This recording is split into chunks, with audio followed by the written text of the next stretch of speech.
കാവ്യമാധവനെയാണ് ഗദ്ദാമയായിട്ട് നമ്മൾ തീരുമാനിക്കുന്നത്. അപ്പോൾ കാവ്യമാധവൻ അന്ന് ആദ്യത്തെ കല്യാണം കഴിഞ്ഞിട്ട് ഗൾഫിൽ ജീവിച്ചു തിരിച്ചു വന്ന് മറ്റൊരു പ്രധാനപ്പെട്ട കാര്യം എന്ന് പറഞ്ഞു കഴിഞ്ഞിട്ടുണ്ടെങ്കിൽ ഈ ഡെസേർട്ടിൽ ആടിനെ മേയ്ക്കുന്ന ആൾക്കാരുടെ കഥയാണ്. ബെന്യാമിനായിട്ട് ആരോടോ പറഞ്ഞു, അത് ബെന്യാമിൻ്റെ നോവലിൽ നിന്ന് ഞാൻ എടുത്തു മാറ്റി, അങ്ങനെ അടിച്ചു മാറ്റിയെന്നോ അങ്ങനെ എന്തോ ആ രീതിയിൽ അദ്ദേഹത്തോട് പറഞ്ഞ് തെറ്റിദ്ധരിപ്പിച്ചു. ഇത് അറബികൾക്കെതിരായിട്ടുള്ളൊരു സിനിമയാണ് എന്നുള്ള രീതിയിലേക്ക് അവർക്കൊരു ഇൻഫർമേഷൻ കൊടുക്കുകയും ഞങ്ങൾക്ക് ഷൂട്ടിംഗ് നിർത്തിവെച്ചിട്ട് തിരിച്ചു പോകാൻ പറഞ്ഞിട്ട് ഒരു ടെലഗ്രാം വരികയാണ്. അജ്ഞാത ഡെഡ് ബോഡി ആയിട്ടാണ് മോർച്ചറിയിൽ നിന്ന് അയാളെ കിട്ടിയത്. അൺനോൺ ഇന്ത്യൻ എന്ന് പറഞ്ഞിട്ട് കണ്ടെത്തിയാണ്. സിനിമയോട് ഭയങ്കര പാഷനുള്ള ഒരാളാണ് പുള്ളി. മമ്മൂട്ടിനെ അറിയാം, പുള്ളിക്ക് ആകെ അറിയാവുന്നത് മമ്മൂട്ടിനെ മാത്രമാണ്. വർക്ക് ചെയ്യുന്ന സമയത്തൊന്നും എൻ്റെ അടുത്ത് ഈ മോഹം പുള്ളി പറയില്ല. അത് ഷൈൻ മാത്രമല്ല, പണ്ട് ദിലീപും ആദ്യം എൻ്റെ കൂടെ വർക്ക് ചെയ്യുമ്പോൾ അങ്ങനെയായിരുന്നു.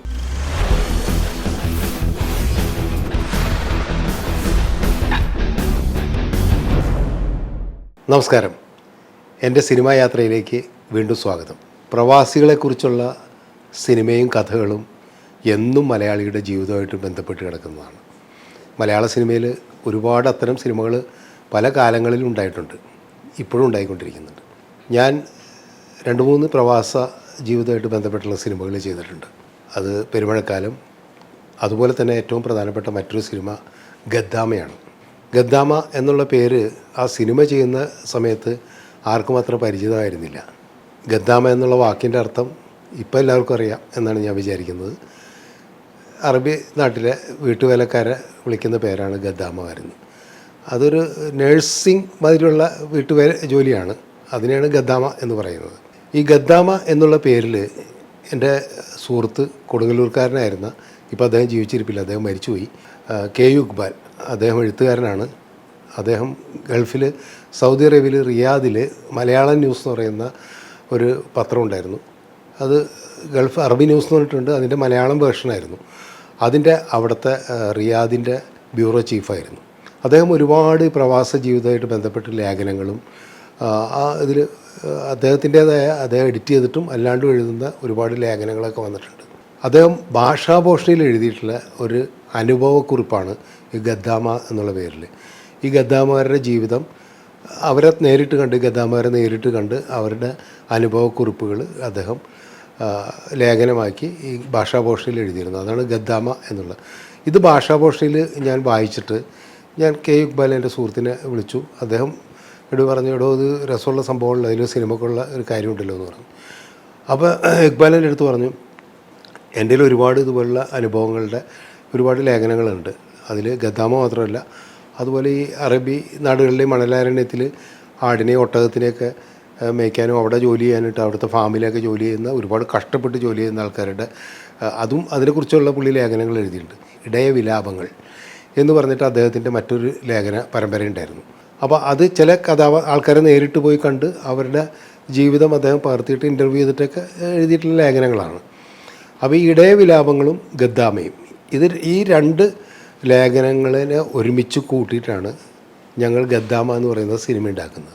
അപ്പോൾ ഈ 2 ലേഖനത്തിലെ കഥാപാത്രങ്ങളെ എടുത്തിട്ട് നമ്മളൊരു സിനിമയുടെ സ്ക്രിപ്റ്റ് എന്നുള്ള രീതിയിൽ ആലോചിക്കുമ്പോൾ അന്ന് ഗിരീഷ് കുമാറാണ് തിരക്കഥാകൃത്ത്. ഞാനും ഗിരീഷ് കുമാറും കൂടിയാണ് അതിന് തിരക്കഥ എഴുതാനായിട്ട് തീരുമാനിക്കുന്നത്.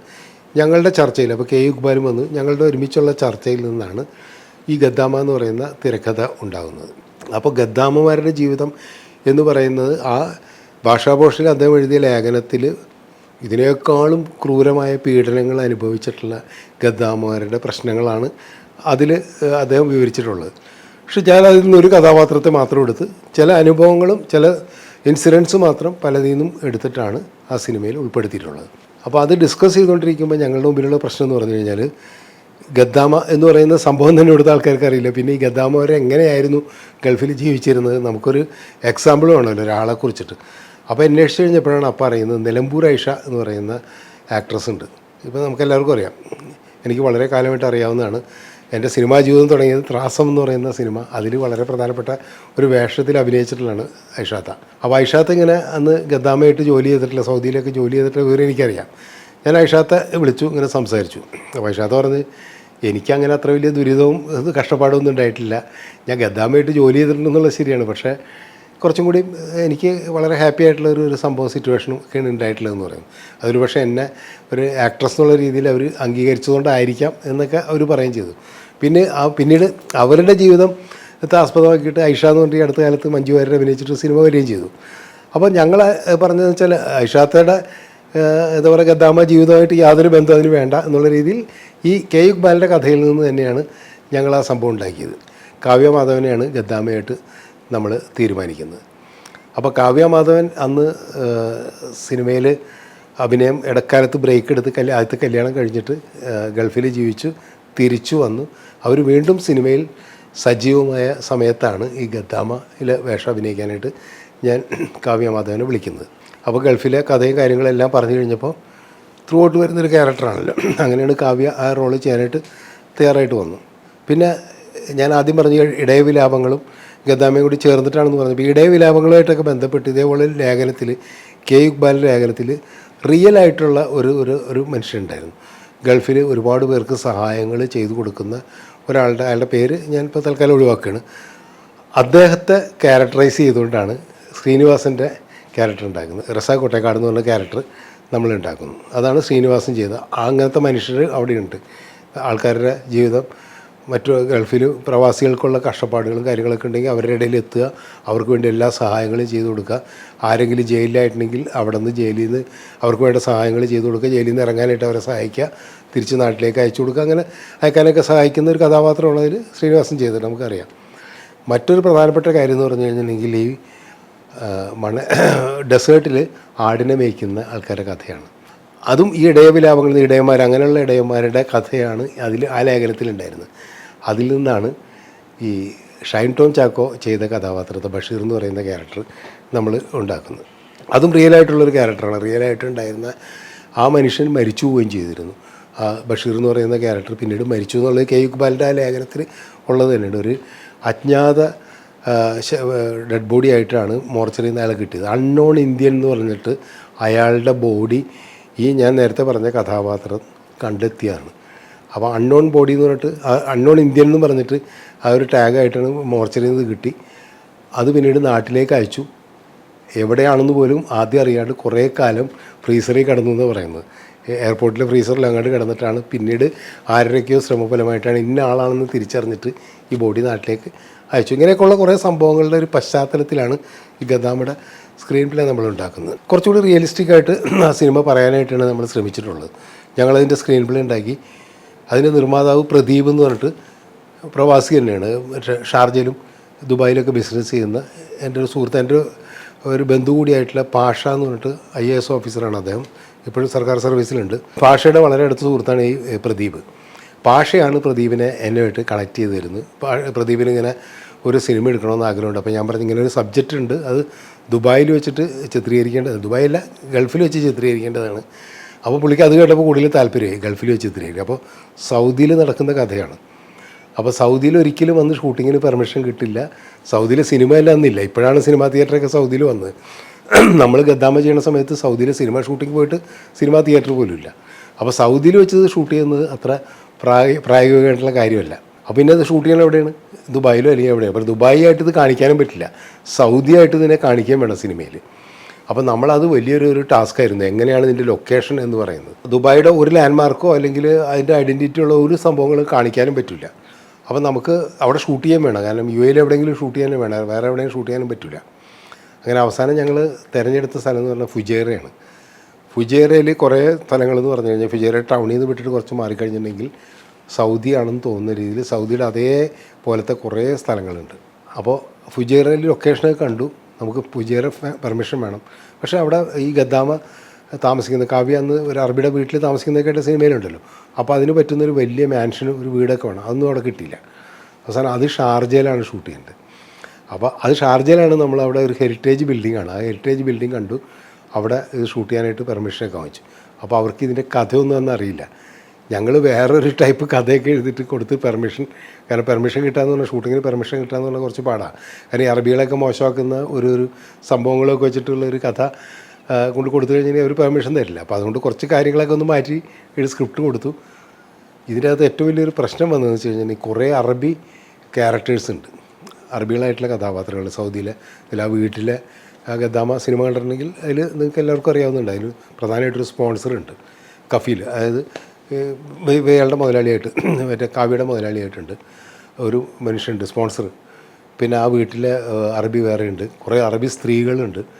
ഇതൊന്നും കൂടാതെ ഈ ഡെസേർട്ടിലെ ഒരു വില്ലൻ കഥാപാത്രം അറബികളുടെ 2-3 പേര്, അങ്ങനെയുള്ള ക്യാരക്ടേഴ്സ് ഉണ്ട്. ഇതൊന്നും പോരാതെ അവിടെ ഒരു ഇന്തോനേഷ്യൻ ഒരു പെൺകുട്ടിയുണ്ട്. ആദ്യം ഫിലിപ്പീനിൽ നിന്നുള്ള രീതിയിലാണ് നമ്മൾ സ്ക്രിപ്റ്റിലുണ്ടായിരുന്നത്. പിന്നെ ഒരു ഇന്തോനേഷ്യൻ പെൺകുട്ടിയെ നമുക്ക് അഭിനയിക്കാനായിട്ട് കിട്ടി. അപ്പോൾ ഇന്തോനേഷ്യനാക്കി മാറ്റി ആ ക്യാരക്ടർ.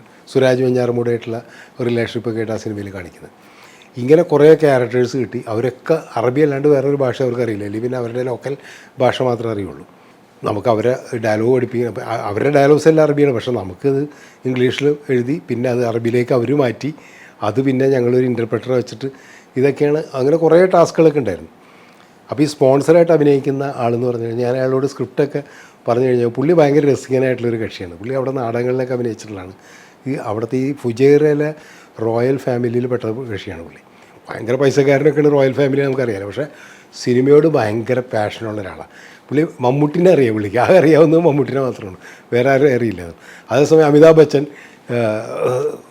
ഷാറൂഖ് ഖാൻ, സൽമാൻ ഖാൻ എന്നൊക്കെ പറഞ്ഞു കഴിഞ്ഞാൽ പുള്ളിക്ക് ഭയങ്കര. അപ്പോൾ പുള്ളിക്ക് ഈ കേരളത്തിലെ മലയാള സിനിമ, ബോംബെ ബോളിവുഡ് സിനിമ എന്നുള്ള വ്യത്യാസമൊന്നും അറിയില്ല. പുള്ളിയുടെ വിചാരം ഞാൻ അമിതാഭ് ബച്ചൻ്റെയൊക്കെ ഫ്രണ്ടാണെന്നുള്ളതാണ്. ആ രീതിയിലാണ് എന്നോട് സംസാരിക്കുക. എന്നോട് പറയുന്നത് അമിതാഭ് ബച്ചൻ ഒന്ന് വിളിച്ച് ഫോണിൽ വരണം, ഞാൻ എനിക്ക് സംസാരിക്കണം എന്നൊക്കെ പറഞ്ഞിട്ട് അമിതാഭ് ബച്ചൻ്റെ പടത്തിൻ്റെ കാര്യങ്ങളൊക്കെ പറയും. അങ്ങനത്തെ രസികനായിട്ടുള്ളൊരു കക്ഷിയാണ് പുള്ളി. ഷൂട്ടിംഗ് സമയത്ത് ഭയങ്കര താല്പര്യം. അപ്പോൾ ഈ റോയൽ ഫാമിലിയിൽപ്പെട്ട ആളായതുകൊണ്ട് തന്നെ ഫുജൈറയാണ് നമുക്ക് ഷൂട്ട് ചെയ്യേണ്ടത്. അപ്പോൾ ഇതിൻ്റെ പെർമിഷനും കാര്യങ്ങളൊക്കെ ഇദ്ദേഹത്തിൻ്റെ തലയിലിട്ടു. ഇദ്ദേഹം എന്ന് വെച്ച് കഴിഞ്ഞാൽ പുള്ളി അഭിനയിക്കുന്നതുകൊണ്ട് തന്നെ പുള്ളി എന്നെയും വിളിച്ചിട്ടുണ്ട്, അതിൻ്റെ പ്രൊഡ്യൂസറെയൊക്കെ വിളിച്ചിട്ട് പോയിട്ട് റോയൽ ഫാമിലിയുടെ ആൾക്കാരെയൊക്കെ വിളിച്ച് അതിൻ്റെ അവിടുത്തെ മിനിസ്റ്റർ, അതായത് ഫുജൈറയിലെ മിനിസ്റ്റർ ഉണ്ട്, കൾച്ചറൽ മിനിസ്റ്റർ, അദ്ദേഹത്തെ നേരിട്ട് പോയി കണ്ട് അവിടുത്തെ എയർപോർട്ടൊക്കെ ഷൂട്ട് ചെയ്ത് ഫുജൈറയാണ്, അല്ലാണ്ട് സൗദിയിലെ എയർപോർട്ടൊന്നുമില്ല. അങ്ങനെയുള്ള എല്ലാ റോഡിൻ്റെയൊക്കെ പെർമിഷൻ എല്ലാം വാങ്ങിച്ചു. ഈ മറ്റേ ഷാർജ വേറെ കൺട്രിയാണല്ലോ, നമുക്കറിയാലോ. ഷാർജയിലെ ഈ ഹെറിറ്റേജ് ബിൽഡിംഗ് ഇദ്ദേഹം തന്നെ നേരിട്ട് ഷാർജയുടെ റോയൽ ഫാമിലി മിനിസ്റ്ററൊക്കെ ആയിട്ട് ബന്ധപ്പെട്ട് എല്ലാ പെർമിഷനൊക്കെ എടുത്ത് നമ്മൾ ഷൂട്ടിംഗ് തുടങ്ങി 4-5 ദിവസം കഴിഞ്ഞപ്പോഴാണ് ഒരു പ്രശ്നം ഞങ്ങളെ ഉപയോഗിക്കുന്നത്. റോഡൊക്കെ ഷൂട്ട് ചെയ്യണമെന്നുണ്ടെങ്കിൽ സൗദിയിലെ റോഡാണല്ലോ. അപ്പോൾ വെഹിക്കിൾസ് മുഴുവൻ സൗദി നമ്പർ പ്ലേറ്റ് ആയിരിക്കണം, സൗദി വണ്ടികളുടെയൊക്കെ കളറ് അതായിരിക്കണം, സൗദി ഫ്ലാഗ്, ഇതെല്ലാം ഉണ്ടല്ലോ. ഇതെല്ലാം ആർട്ട് ഡയറക്ടർ സുരേഷ് കൊല്ലാണ് ആർട്ട് ഡയറക്ടർ. ഇതെല്ലാം പുള്ളി ഉണ്ടാക്കി. നമ്മൾ നമ്പർ പ്ലേറ്റ് ഈ സിനിമ ഷൂട്ടിങ്ങിന് കണ്ട എല്ലാവർക്കും അറിയാവുന്നതാണ്. ഷൂട്ടിംഗ് നടക്കുമ്പോൾ പുതിയ ഒരു നമ്പർ പ്ലേറ്റ് കൊണ്ട് നമ്മൾ വെക്കും, എന്നിട്ട് ഷോട്ട് കഴിയുമ്പോൾ എടുത്ത് മാറ്റും. ഇങ്ങനെയാണല്ലോ ഇത് കാറിൽ നമ്മുടെ സൗകര്യത്തിന് നമ്പറൊക്കെ മാറ്റും. അങ്ങനെ ഈ സൗദിയുടെ നമ്പർ പ്ലേറ്റ് വെച്ചിട്ട് സൗദിയുടെ പോലീസ് വണ്ടിയൊക്കെ വരുന്നുണ്ട്. ഇത് ഫുജൈറ റോട്ടിൽ കൂടെ ഓടുകയാണ്. അങ്ങനെ ഇത് ഒരിക്കൽ വന്നുകൊണ്ടിരിക്കുമ്പോൾ പെട്ടെന്ന് ഏതോ ഒരു പോലീസ് വണ്ടി വന്നു. അവർ നോക്കുമ്പോൾ സൗദി വണ്ടി വന്നുകൊണ്ടിരിക്കുകയാണ്, സൗദിയുടെ പോലീസ് വണ്ടി വന്നിട്ട് അവരാകെ വരണ്ടു. ഇതെന്താണെന്ന് അറിയില്ല. അവരെന്തോ വയർലെസ്സിലേക്ക് ഇൻഫർമേഷൻ കൊടുത്ത് ആകെ പ്രശ്നമായി. വണ്ടി തടഞ്ഞു നോക്കുമ്പോൾ ഷൂട്ടിംഗ് വണ്ടിയാണ്. ഇത് പെർമിഷൻ എടുത്തെന്ന് പറഞ്ഞാൽ റോഡിൽ ഷൂട്ട് ചെയ്യാനുള്ള പെർമിഷൻ ഉണ്ട്, പക്ഷേ സൗദി വണ്ടി ഓടിക്കാനൊന്നും പെർമിഷൻ ഇല്ല. ഇത് വലിയ ഇഷ്യൂ ആയി. അപ്പോൾ സ്പോൺസറായിട്ട് അഭിനയിക്കുന്ന ആളുടെ അടുത്ത് എന്ന് പറഞ്ഞപ്പോൾ ഇത്തരം കാര്യങ്ങളൊന്നും ഞാനായിട്ട് ഓടില്ല, എന്നോട് പറഞ്ഞിട്ട് കാര്യമില്ല. ഇത് വലിയ ഇഷ്യൂ ആവുമല്ലോ. അപ്പോൾ എന്താ വെച്ച് കഴിഞ്ഞിട്ടുണ്ടെങ്കിൽ ഷൂട്ടിംഗ് നിർത്തിവെച്ച്, കാരണം ഷൂട്ട് ചെയ്യാൻ പറ്റില്ല എന്ന് പറഞ്ഞിട്ട് ഇവർ ഇതൊക്കെ വണ്ടിയൊക്കെ പിടിച്ചിട്ട് പോയി. വണ്ടി പിടിച്ചിട്ട് അവിടുത്തെ പോലീസ് സ്റ്റേഷനിൽ കൊണ്ടുവിട്ട്. അപ്പോൾ അഹമ്മദ് എന്ന് പറഞ്ഞിട്ട് അഹമ്മദ് എന്തോ സംതിങ് വേറെ എന്തോ പേരും ഉണ്ട് അയാളുടെ. അദ്ദേഹം ഈ എയർപോർട്ടിലെ ഫുജൈറ എയർപോർട്ടിലെ GM ആണ്. ഈ മറ്റേ സ്പോൺസർ അദ്ദേഹത്തെ വിളിച്ച് കണക്ട് ചെയ്ത് തന്നു. ഇദ്ദേഹം വിചാരിച്ചാലേ നടക്കുള്ളൂ എന്ന് പറഞ്ഞ് ഇദ്ദേഹവും ഞാനും കൂടി നേരെ അവിടുത്തെ പോലീസ് ജനറലോ IG എന്തോ ഒരു വലിയ പോസ്റ്റിലുള്ളൊരു കക്ഷിയുടെ അടുത്ത് പോയി അദ്ദേഹത്തെ ഇത് പറഞ്ഞ് കൺവിൻസ് ചെയ്യിക്കാനായിട്ട് കുറേ പാടില്ല. പക്ഷേ അദ്ദേഹം അഹമ്മദ് എന്ന് പറയുന്ന കക്ഷി ഗ്യാരണ്ടി തന്ന് ഇദ്ദേഹം ലൊക്കേഷനിലുണ്ടെങ്കിൽ ഷൂട്ട് ചെയ്തോളാൻ പറഞ്ഞു. അങ്ങനെ എയർപോർട്ട് ജനറൽ മാനേജറാണ്, GM ആണെന്ന് ആലോചിക്കണം. അദ്ദേഹത്തെ ഞങ്ങൾ പിന്നെ ലൊക്കേഷനിൽ പിടിച്ച് നിർത്തിയിട്ടാണ് ഈ കാറുകൾ സൗദി പോലീസിൻ്റെ വണ്ടിയും ഒക്കെ വെച്ചിട്ടുള്ള ഷൂട്ടിംഗ് കംപ്ലീറ്റ് നടക്കുന്നത്. ഇതേ പ്രശ്നം തന്നെ ഒന്ന് ഡെസേർട്ടിൽ ഷൂട്ട് ചെയ്യാനായിട്ട്. ഡെസേർട്ട് എന്ന് പറഞ്ഞു കഴിഞ്ഞിട്ടുണ്ടെങ്കിൽ ദുബായിൽ നമ്മൾ ഉദ്ദേശിച്ച ഡെസേർട്ടില്ല, ഷാർജയുടെ അകത്ത് ഇൻറ്റീരിയറിലേക്കാണ് ഡെസേർട്ട് ഷൂട്ട് ചെയ്യാനായിട്ട് നമ്മൾ പെർമിഷനൊക്കെ എടുത്ത്. ഈ സമയത്ത് ഇങ്ങനെ ഷൂട്ട് ചെയ്യണമെന്നുള്ള വിവരം അബുദാബിയിലാണ്. സത്യത്തിൽ ഇതിൻ്റെ UAEയുടെ ക്യാപിറ്റൽ അബുദാബിയാണല്ലോ. അവിടെയാണ് ഇതിൻ്റെ പെർമിഷനൊക്കെ എടുക്കേണ്ടത്, നമ്മൾ മീഡിയ പെർമിഷനൊക്കെ എടുക്കേണ്ടത് ഇത് അവിടെ നിന്നാണ്. അപ്പോൾ ആരോ അവിടെ എന്തോ കള്ളത്തരം, നമ്മൾ മലയാളികൾ തന്നെ ആയിരിക്കും അവർക്ക് കൊടുത്ത സംഭവം എന്ന് വെച്ച് കഴിഞ്ഞിട്ടുണ്ടെങ്കിൽ ഇത് അറബികൾക്കെതിരായിട്ടുള്ളൊരു സിനിമയാണ് എന്നുള്ള രീതിയിലേക്ക് അവർക്കൊരു ഇൻഫർമേഷൻ കൊടുക്കുകയും ഞങ്ങൾക്ക് ഷൂട്ടിംഗ് നിർത്തിവെച്ചിട്ട് തിരിച്ചു പോകാൻ പറഞ്ഞിട്ട് ഒരു ടെലഗ്രാം വരികയാണ് നമ്മുടെ പ്രൊഡ്യൂസറുടെ അഡ്രസ്സിലേക്ക്. ആകെ ടെൻഷനായി പ്രൊഡ്യൂസറും ഈ പറയുന്ന ആൾക്കാരൊക്കെ കൂടി എൻ്റെ വേറെ ആരൊക്കെ ഉണ്ടായിരുന്നു അവരൊക്കെ ആയിട്ട് പോയി സംസാരിച്ച് കഴിഞ്ഞപ്പോൾ ഒരു കാരണവശാലും ഷാർജയിൽ ഷൂട്ട് ചെയ്യാൻ പറ്റില്ല എന്ന് പറഞ്ഞു. ഇത് നിങ്ങൾ ദുബായിലേക്ക് കൊണ്ടുപോകാൻ പറഞ്ഞു. ദുബായിൽ വേറെ ഒരു സെറ്റപ്പിലേക്ക് നമുക്ക് പെർമിഷൻ വാങ്ങിച്ച് അവിടെ എടുത്തു. പക്ഷേ ദുബായ് ഡെസേർട്ട് നമുക്ക് ഷാർജയിൽ തന്നെ ഷൂട്ട് ചെയ്യണം. എന്നിട്ട് ദുബായിയുടെ പെർമിഷൻ വെച്ചിട്ട് ഷാർജയുടെ ഡെസേർട്ടിൽ പോയിട്ട് നമ്മൾ ഷൂട്ട് ചെയ്യണം. ഒന്ന് ആലോചിക്കുക, പോലീസ് പിടിക്കുകയാണെങ്കിൽ വലിയൊരു പ്രശ്നം. അപ്പോൾ അങ്ങനത്തെയൊക്കെ റിസ്ക് എടുത്തിട്ടാണ് ഈ ഡെസേർട്ടിൻ്റെ അകത്ത് നമ്മൾ ഷൂട്ട് ചെയ്യുന്നത്. ഇപ്പോൾ ഗദ്ദാമ എന്ന് പറയുന്ന സിനിമ പിന്നീട് റിലീസ് ചെയ്തപ്പോൾ ഗൾഫിൽ കളിക്കാൻ പറ്റിയില്ല. UAE കംപ്ലീറ്റ് ബാൻ ചെയ്തു പടം. അത് പടം അവിടെ തിയേറ്ററിൽ കളിച്ചിട്ടേ ഇല്ല. പിൽക്കാലത്ത് പടം മറ്റ് ചാനലിലേക്ക് വന്നതിന് ശേഷമാണ് ഗൾഫിലെ ആൾക്കാരൊക്കെ ആ സിനിമ കാണുന്നത്. അതതിൻ്റെ മറ്റ് പ്രശ്നങ്ങൾ. ഈ സിനിമയിലേക്ക് തന്നെ വന്നു കഴിഞ്ഞാൽ അതിലെ കഥാപാത്രങ്ങളായിട്ട് ഇപ്പോൾ മുരളി ഗോപി അതിൽ അഭിനയിക്കുന്നുണ്ട്. വളരെ പ്രധാനപ്പെട്ടൊരു വേഷത്തിലാണ്. ഡെസേർട്ടിൽ കാവ്യനെ രക്ഷപ്പെടുത്തുന്ന ക്യാരക്ടറായിട്ട് മുരളി അഭിനയിക്കുന്നുണ്ട്. മറ്റൊന്ന് ഈ പറയുന്ന ഇടയനായിട്ടുള്ള ക്യാരക്ടറാണ്. അത് ചെയ്തത് ഷൈൻ ടോം ചാക്കോയാണ്. ഷൈൻ എൻ്റെ അസിസ്റ്റൻ്റാണ്. അതിനു മുമ്പ് കുറേ പടങ്ങളിൽ അസിസ്റ്റൻ്റായിട്ട് വർക്ക് ചെയ്തുകൊണ്ടിരിക്കുന്ന ആളായിരുന്നു ഷൈൻ. അപ്പോൾ ഞാൻ ഈ സിനിമ ഷൂട്ടിംഗ് തുടങ്ങുന്നതിന് മുമ്പ് അതിൻ്റെ സ്ക്രിപ്റ്റൊക്കെ വർക്ക് ചെയ്തുകൊണ്ടിരിക്കുന്ന സമയത്ത് ഈ ക്യാരക്ടറിന്, ബഷീറിൻ്റെ ക്യാരക്ടറിന് ആളെ ഫിക്സ് ചെയ്തിട്ടുണ്ടായിരുന്നില്ല. അപ്പോൾ ഇത് ആരഭിനയിക്കുന്നുള്ളൊരു കുറേ പ്രശ്നങ്ങളൊക്കെ ആയിട്ട് ഇങ്ങനെ നിൽക്കുന്ന സമയത്താണ് പെട്ടെന്ന് ഷഫീർ സേട്ട് എന്ന് പറഞ്ഞിട്ട്, ഇപ്പോൾ അദ്ദേഹം ഇല്ല, മരിച്ചുപോയി, പ്രൊഡക്ഷൻ കൺട്രോളറായിരുന്നു. ആ സിനിമയുടെ പ്രൊഡക്ഷൻ കൺട്രോളർ ഷഫീർ സേട്ടാണ്. അപ്പോൾ ഷഫീർ സേട്ടാണ് എൻ്റെ അടുത്ത് പറഞ്ഞത്, സാർ ഷൈൻ ടോമിനെ ഇപ്പോൾ അടുത്തെങ്ങാനും കണ്ടിട്ടുണ്ടോ? അപ്പോൾ ഞാൻ പറഞ്ഞില്ല, 5-6 മാസമായി കണ്ടിട്ട്. അപ്പോൾ അവനതിൻ്റെ ഇടയിൽ ഈ ഡാഡി കൂളിൽ ആഷിഖ് അബുവിൻ്റെ കൂടെ വർക്ക് ചെയ്യാൻ പോയി. ആഷിഖ് അബുവിൻ്റെ അസിസ്റ്റൻ്റ് ആയിരുന്നല്ലോ. അപ്പോൾ ആഷിഖ് ഇൻഡിപെൻഡൻറ്റ് ഡയറക്ടറായി കഴിഞ്ഞപ്പോൾ അതൊക്കെ വർക്ക് ചെയ്യാനായിട്ട് പോയി കഴിഞ്ഞപ്പോൾ ഞാൻ ഈ ഷൈനെ കാണാനായിട്ടൊരു ഗ്യാപ്പ് വന്നിട്ടുണ്ടായിരുന്നു, കണ്ടിട്ടുണ്ടായിരുന്നില്ല. അപ്പോൾ ഞാൻ പറഞ്ഞ് അവനോടൊന്ന് വരാൻ പറയാമെന്ന് പറഞ്ഞിട്ട് ഷൈൻ പിറ്റേ ദിവസം എന്നെ കാണാൻ വേണ്ടി വന്നു. അപ്പോൾ മുടിയൊക്കെ നീട്ടി വളർത്തി, താടിയൊക്കെ വളർത്തി, ഈ സിനിമയിൽ കാണുന്ന ആ രൂപത്തിലാണ് വന്നത്. അപ്പോൾ ആ രൂപത്തിൽ എൻ്റെ മുമ്പിൽ വരാനായിട്ട് മടിച്ചിട്ട് ഷൈൻ ഇങ്ങനെ വരാണ്ട് നിൽക്കുകയായിരുന്നു. പിന്നെ ഷഫീർ നിർബന്ധിച്ച് കൊണ്ടുവന്നാണ്. കണ്ടു കഴിഞ്ഞപ്പോൾ ഞാൻ പറഞ്ഞ്, ഇവൻ കറക്റ്റാണല്ലോ ഈ ക്യാരക്ടറിന്, ഇവനെ അഭിനയിപ്പിച്ചാൽ എന്താണ്? അപ്പോൾ ഷൈൻ സത്യത്തിൽ സിനിമയിൽ അഭിനയിക്കാനായിട്ട് മോഹമായിട്ട് നടക്കായിരുന്നു. പക്ഷേ അസിസ്റ്റൻറ്റ് ഡയറക്ടറായിട്ട് വർക്ക് ചെയ്യുന്ന സമയത്തൊന്നും എൻ്റെ അടുത്ത് ഈ മോഹം പുള്ളി പറയില്ല. അത് ഷൈൻ മാത്രമല്ല, പണ്ട് ദിലീപും ആദ്യം എൻ്റെ കൂടെ വർക്ക് ചെയ്യുമ്പോൾ അങ്ങനെയായിരുന്നു. അഭിനയിക്കണമെന്നുള്ള ആഗ്രഹം എന്നോട് മാത്രം പറയില്ല, ബാക്കി എല്ലാവരോടും പറയും. അപ്പോൾ ഞാൻ അറിയാറുമില്ല. അപ്പോൾ അങ്ങനെ റോളൊന്നും കൊടുക്കാൻ പറ്റാറില്ല. അത് തന്നെയായിരുന്നു ഷൈൻ്റെ കാര്യത്തിലുണ്ടായത്. പക്ഷേ ഇതിപ്പോൾ ഞാൻ അങ്ങോട്ട് ഓഫർ ചെയ്തതാണ് ഈ റോള്. അപ്പോൾ ഷൈൻ ആകെ എക്സൈറ്റഡായി. ഷൈൻ എന്താ വെച്ചാൽ, അപ്പോൾ ഞാൻ പറഞ്ഞു, എന്തായാലും നീ അഭിനയിക്കാൻ വേണ്ടി വരില്ല, അപ്പോൾ ഒരു അസിസ്റ്റൻറ്റ് ഡയറക്ടർ നീ തന്നെയാണല്ലോ, അപ്പോൾ വേറൊരു അസിസ്റ്റൻറ്റ് ഡയറക്ടറെ കട്ട് ചെയ്യാമെന്ന് പറഞ്ഞ് അസിസ്റ്റൻറ്റ് ഡയറക്ടേഴ്സിനെയൊക്കെ ലിമിറ്റ് ചെയ്തിട്ട് കൊണ്ടുപോയി. ഇവൻ അസിസ്റ്റൻറ്റ് ഡയറക്ടറുടെ ജോലിയും അഭിനയമാണ്. അപ്പോൾ ഈ ഡെസേർട്ടിൽ ഷൂട്ട് ചെയ്യുന്ന സമയത്ത് ഷൈൻ എന്താ വെച്ച് കഴിഞ്ഞാൽ ഈ ക്യാരക്ടറാവാൻ വേണ്ടിയിട്ട്, അല്ലാതെ കുറേ ദിവസങ്ങളൊന്നും അതിന് വേണ്ടിയിട്ട് പട്ടിണി കിടക്കുകയൊന്നും ചെയ്തിട്ടില്ല ഇവൻ. പക്ഷേ ഇവൻ ചെയ്തതെന്ന് വെച്ചാൽ ആ കോസ്റ്റ്യൂം ഇട്ടിട്ട് ഡെയിലി ലൊക്കേഷനിൽ ചെന്നിട്ട് ഈ ഡെസേർട്ടിൽ ഇങ്ങനെ ഇരിക്കും, വെയിൽ കൊണ്ട് ടാൻ ആവുക, അതുപോലെ തന്നെ മുടിയൊക്കെ ഇങ്ങനെ പറപ്പിച്ച് നടക്കുക. അങ്ങനെയാണ് ആ കഥാപാത്രത്തെ ഷൈൻ അവതരിപ്പിച്ചത്. ഫസ്റ്റ് പടമെന്ന് നമ്മൾ ആ സിനിമ കണ്ടു കഴിഞ്ഞാൽ തോന്നില്ല, അത്രമാത്രം വളരെ ഈസി ആയിട്ട് ഷൈൻ ആ പടത്തിൽ അഭിനയിച്ചു എന്നുള്ളതാണ്. അതുപോലെ ആ സിനിമയിലുള്ള എല്ലാവരും, ഗദ്ദാമേനെ സംബന്ധിച്ചോളം പറയുകയാണെങ്കിൽ, ഞാൻ ആദ്യം പറഞ്ഞില്ലേ, കെ ഇക്ബാലിൻ്റെ അദ്ദേഹമായിട്ട് ജീവിതമായിട്ട് ബന്ധപ്പെട്ടിട്ട് അദ്ദേഹം എഴുതിയിട്ടുള്ള ലേഖനങ്ങളെ ബേസ് ചെയ്തിട്ടാണ് നമ്മൾ ആ സിനിമ തുടങ്ങിയത്. ആ സിനിമ ഷൂട്ടിംഗ് തുടങ്ങിയ ആ സമയത്താണ് ഈ ബെന്യാമിൻ്റെ ആടുജീവിതം എന്ന് പറയുന്ന നോവല് വളരെ പോപ്പുലറായിട്ടുണ്ട്. അപ്പോൾ ആരോ ബെന്യാമിനോട് പറഞ്ഞു, ഇതുപോലെ ഇങ്ങനെ ആടുജീവിതമായിട്ട് ബന്ധമുണ്ട്, ഗദ്ദാമയിൽ കുറേ സംഭവങ്ങൾ, ഡെസേർട്ടിൽ കുറേ സാധനങ്ങൾ. അങ്ങനെ എനിക്കത് വല്ലാതൊരു ഇതായിരുന്നു. ബെന്യാമിനായിട്ട് ആരോടോ പറഞ്ഞു, അത് ബെന്യാമിൻ്റെ നോവലിൽ നിന്ന് ഞാൻ ഇത് എന്താ അടിച്ചു മാറ്റിയെന്നോ അങ്ങനെ എന്തോ രീതിയിൽ അദ്ദേഹത്തോട് പറഞ്ഞ് തെറ്റിദ്ധരിപ്പിച്ചു തോന്നും. പക്ഷേ ബെന്യാമിൻ ഇക്ബാലിനായിട്ട് ബന്ധപ്പെട്ടിരുന്നു, കെ ഇക്ബാൽ. അപ്പോൾ കെ ഇക്ബാലിൻ്റെ ലേഖനം, ഈ ഇടവിലാപങ്ങളൊക്കെ ബെന്യാമിൻ വായിച്ചിട്ടുള്ളതാണ്. അപ്പോൾ സമാനമായിട്ടുള്ള സംഭവങ്ങൾ പല ആൾക്കാരുടെ ജീവിതത്തിലും ഉണ്ടാവുമല്ലോ. അപ്പോൾ അങ്ങനെയാണ്. അപ്പോൾ ബെന്യാമിൻ തന്നെ മനസ്സിലായി, ഇതിപ്പോൾ ഇടവിലാപങ്ങളിൽ നിന്ന് നമ്മൾ എടുത്തിട്ടുള്ളത്, അല്ലാണ്ട് ആടുജീവിതത്തിലെ ഒരു സീൻ പോലും നമ്മൾ, അല്ലെങ്കിൽ ഒരു സീക്വൻസ് പോലും നമ്മൾ ആ കഥാപാത്രം ഒന്നും എടുത്തിട്ടില്ല. അങ്ങനെയാണ് എത്രയോ വർഷങ്ങൾ, ഇപ്പോൾ ആടുജീവിതം വന്ന് ഇപ്പോഴാണ്, നമ്മൾ എത്രയോ വർഷങ്ങൾക്ക് മുമ്പ് ഈ ഗദ്ദാമ എന്ന് പറയുന്ന സിനിമ, ഡെസേർട്ടിലെ കുറേ സംഭവങ്ങളൊക്കെ അതിൻ്റെ അകത്ത് ചിത്രീകരിച്ചു. പക്ഷേ നമ്മൾ അതിൽ കോൺസെൻട്രേറ്റ് ചെയ്തത് തീർച്ചയായിട്ടും ഈ ഗദ്ദാമയുടെ ജീവിതവും അവരനുഭവിക്കേണ്ടി വരുന്ന ഒരുപാട് ത്യാഗവും കാര്യങ്ങളൊക്കെ ആയിട്ട് ബന്ധപ്പെട്ടതാണ്. അപ്പോൾ അങ്ങനെയാണ് ഗദ്ദാമ എന്ന് പറയുന്ന സിനിമ ഉണ്ടാകുന്നത്. അത് തിയേറ്ററിലൊന്നും ഒരു വലിയൊരു ബോക്സ് ഓഫീസ് ഹിറ്റൊന്നും ആയില്ല. കാരണം അതിൻ്റെ ട്രാജഡിയൊക്കെ അന്ന് ജനങ്ങൾക്ക് ഉൾക്കൊള്ളാൻ പറ്റുന്ന ഒരു അവസ്ഥയിലായിരുന്നിരിക്കില്ലായിരിക്കാം. അതല്ലെങ്കിൽ ഒരു ഹീറോയിൻ സെൻട്രിക് ആയിട്ടുള്ള സിനിമകൾ, അതാണല്ലോ മലയാള സിനിമയ്ക്കുള്ളൊരു എപ്പോഴുള്ളൊരു പ്രശ്നം അതാണ്. ഒരു ഹീറോ സെൻറ്ററായിട്ടുള്ളൊരു സിനിമ വന്നു കഴിഞ്ഞിട്ടുണ്ടെങ്കിൽ അതേത് തരം സിനിമയായാലും ശരി, ആ സിനിമ ഭയങ്കരമായിട്ട് ഗ്ലോറിഫൈ ചെയ്യപ്പെടുകയും ആ സിനിമ ഭയങ്കരമായിട്ട് ആൾക്കാരെ ഏറ്റെടുക്കുകയും ചെയ്യും. പക്ഷേ അതേപോലെ തന്നെ ഉള്ള വിഷയങ്ങൾ, അതുപോലെ പെയിൻഫുള്ളായിട്ടുള്ള വിഷയങ്ങൾ ഒരു സ്ത്രീ പ്രധാന കഥാപാത്രമായിട്ട് വന്ന് സിനിമ ചെയ്യുമ്പോൾ ചിലപ്പോൾ അങ്ങനെ ജനങ്ങളുടെ ഇടയിലേക്ക് എത്താറില്ല. അതുകൊണ്ടായിരിക്കാം അതൊരു വലിയ ബോക്സ് ഓഫീസ് വിജയമായിരുന്നില്ല ഗദ്ദാമ.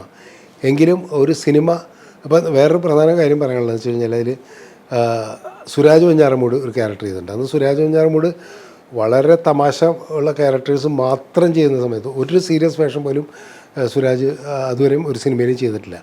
പക്ഷേ ഗദ്ദാമയിലെ ആ ക്യാരക്ടർ എന്ന് പറഞ്ഞാൽ തമാശയുണ്ട്, ഒപ്പം വളരെ സീരിയസ് ആയിട്ട് ഉള്ളൊരു ക്യാരക്ടറാണ്. ആ സിനിമ കണ്ടിട്ടുള്ളവർക്കറിയാം അയാളുടെ ക്യാരക്ടർ ഒരു ക്യാരക്ടറായിട്ട് നിൽക്കുന്നുണ്ട്. അല്ലാണ്ട് അന്ന് നായകൻ്റെ കൂടെ നിൽക്കുന്ന കുറേ കോമഡി സീനുകൾ അഭിനയിക്കുന്ന ഒരാൾ മാത്രമായിരുന്നു അന്ന് സുരാജ്. ആ സമയത്താണ് ഗദ്ദാമയിൽ അങ്ങനെ ഒരു ശ്രദ്ധിക്കുന്ന വേഷം.